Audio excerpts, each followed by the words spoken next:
Já pensou que interessante se você pudesse prever o futuro? Conversar com a sua versão no futuro e perguntar para ela como é que vai ser a sua vida? Será que é uma boa ideia? O que você acha? Não é uma boa ideia, não. Ah, é? Ah, então tá bom, né? Você vai descobrir. Então tchau. A gente vai ver na lição de hoje que não é uma boa ideia.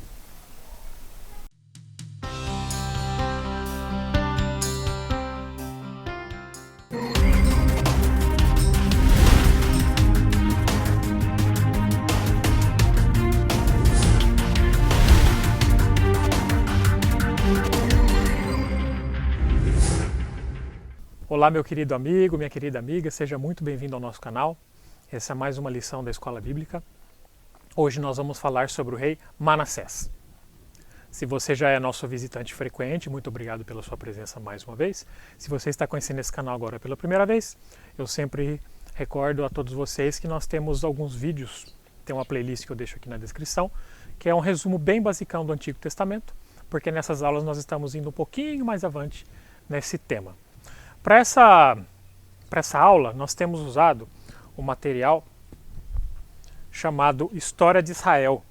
Esse material que você está vendo aí na tela, se você quiser, ele pode ser adquirido aí no site da editora Cristã Evangélica, mas na verdade a gente usa como uma referência didática, não necessariamente você precisa ter esse material para poder estudar. Estamos na aula de número 9, o tema é Manassés de Judá. Essa aula está dividida em duas partes. A primeira parte, os pecados de Manassés, e a segunda parte, o arrependimento de Manassés. A história de Manassés, ela vem na sequência do rei Ezequias, que nós vimos no domingo passado. Lembrando que o rei Ezequias ele reinou por todo o Judá durante um período, e ao final de sua vida ele acabou se desviando, acabou fazendo com que Israel cometesse alguns pecados graves, principalmente na área da idolatria, e Manassés ele segue um caminho oposto. Lembrando que seu pai Ezequias ele começou o reino de maneira muito interessante, fazendo várias reformas, e a gente vai ver na história de Manassés que foi o contrário. Ele começou muito mal o seu reino, ele fez muita coisa errada, muita coisa abominável aos olhos do Senhor, aos olhos de qualquer pessoa, basicamente. E aí, no final da sua vida, ele tem uma certa mudança de comportamento. Porém, a gente vai ver que o arrependimento, de certa forma, o ajudou, né, foi bom, mas infelizmente tudo aquilo que ele tinha feito de mal para o povo acabou tendo consequências gravíssimas. E como isso é válido também para as nossas vidas. Às vezes a gente tem uma vida inteira torta, uma vida inteira de problemas, aí chega em um certo momento da nossa vida, nós nos arrependemos e é legítimo que nós nos arrependamos, Deus nos perdoa, porém existem algumas consequências que infelizmente vamos levar para toda a vida. Então nós vamos conhecer um pouco mais desses aspectos e vamos conhecer um pouco melhor a história do rei Manassés. Primeira parte então, falando sobre os pecados de Manassés. Vale relembrar, eu sempre gosto de ressaltar isso, que os personagens bíblicos são pessoas de carne e osso, como todos nós, sujeitos às falhas, sujeitos às paixões, sujeitos a todo tipo de erro. As pessoas têm uma visão muito errada de alguns personagens bíblicos, até porque praticamente o único personagem bíblico que não teve erros, não teve pecados, foi a figura do nosso Senhor e Salvador Jesus Cristo. Todos os outros tiveram seus altos e baixos, alguns com muito mais baixos do que altos, inclusive, como nós vimos em alguns pontos da história.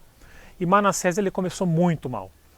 Lembrando, né, que Ezequias, o seu pai, havia reformado, havia restaurado o culto, tudo certinho, e Manassés fez totalmente o contrário. Então, o primeiro ponto da primeira parte, ele levantou altares aos Baalins. Quem eram os Baalins? Os Baalins eram deuses, provavelmente seres espirituais que nas regiões de Canaã, dos povos vizinhos, controlavam a fertilidade da terra e dos homens. O seu culto, muitas vezes, incluía promiscuidade sexual, sacrifício humano, que são alguns temas que a gente já comentou. Então, muitas vezes os cultos idólatras, eles eram regidos a orgias, regidos a sacrifícios, muitas vezes humanos principalmente. Então, era uma questão bastante complicada dentro de Israel.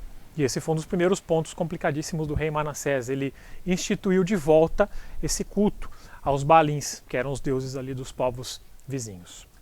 Segundo ponto da primeira parte, ele era agoureiro e praticava feitiçaria.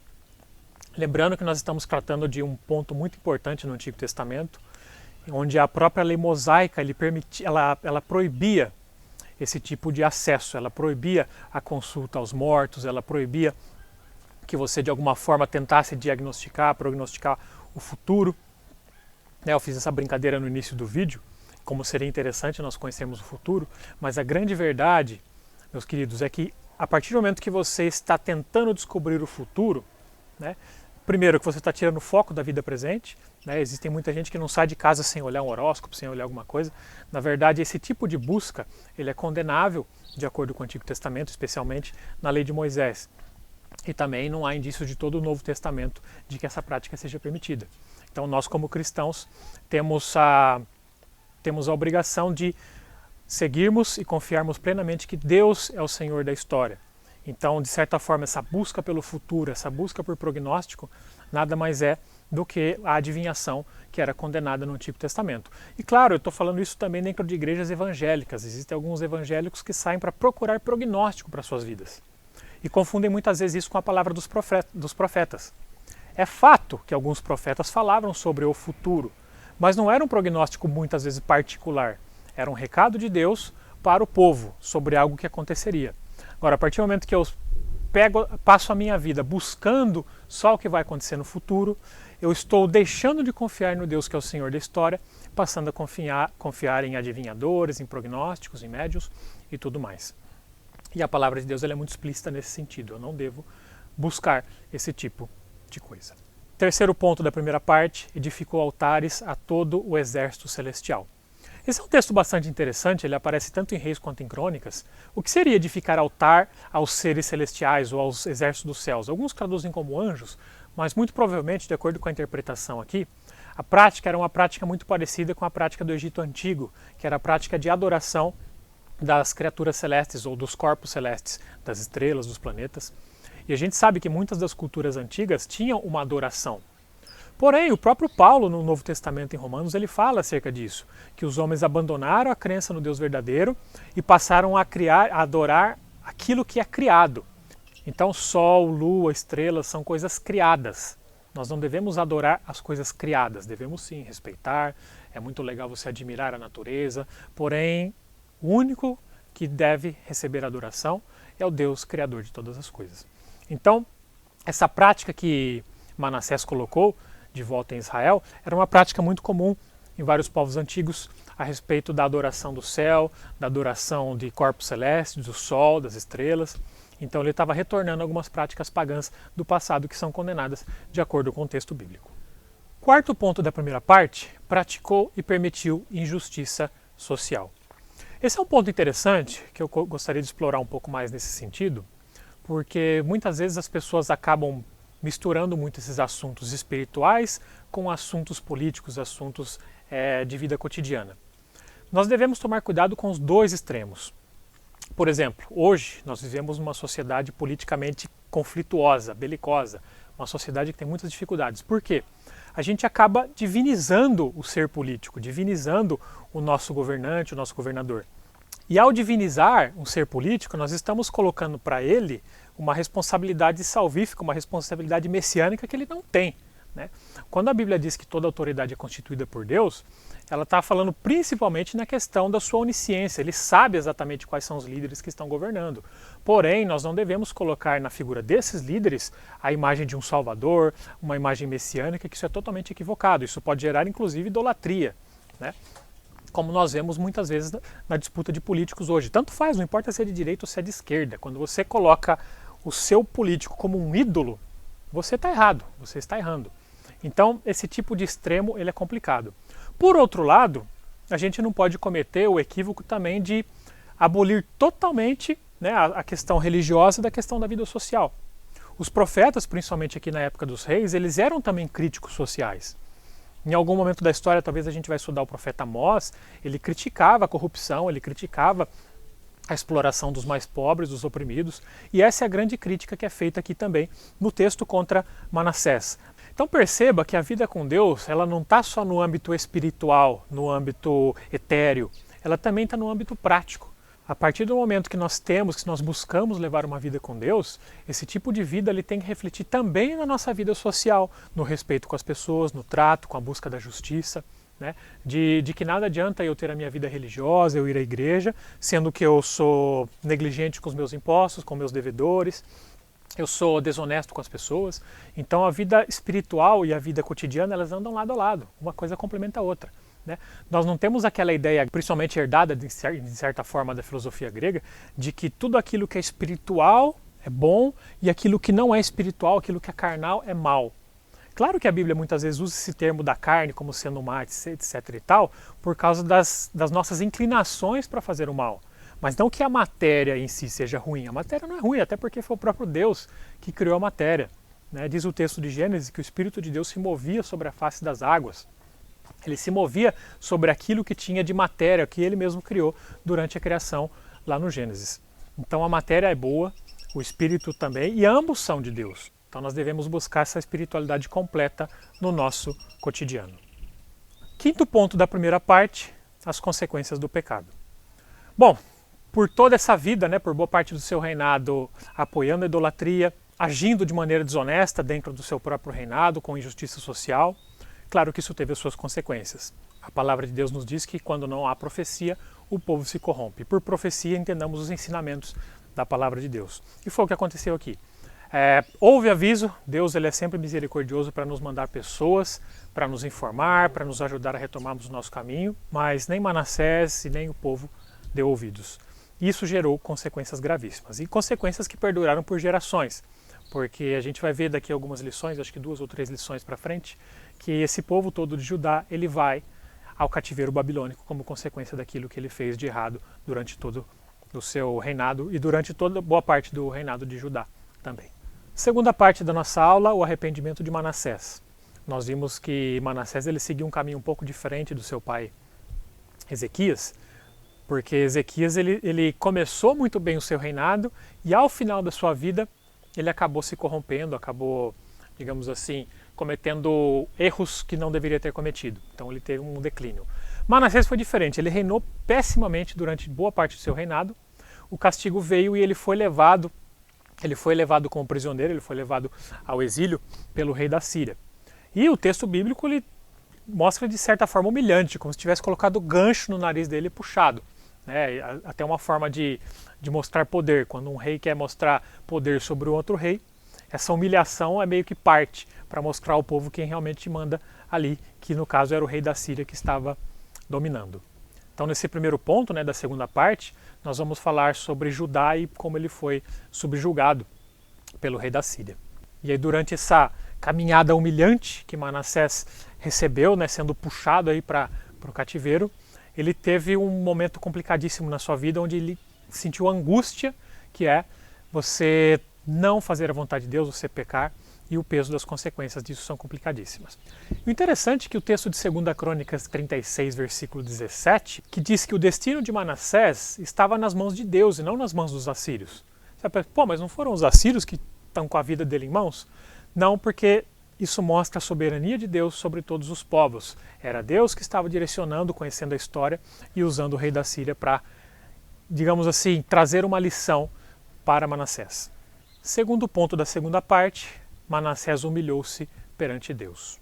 A angústia que Manassés sentiu quando ele foi retirado ali da sua posição de rei para praticamente virar um prisioneiro ali pelo rei da Síria, ela trouxe algumas lições muito fortes na vida de Manassés.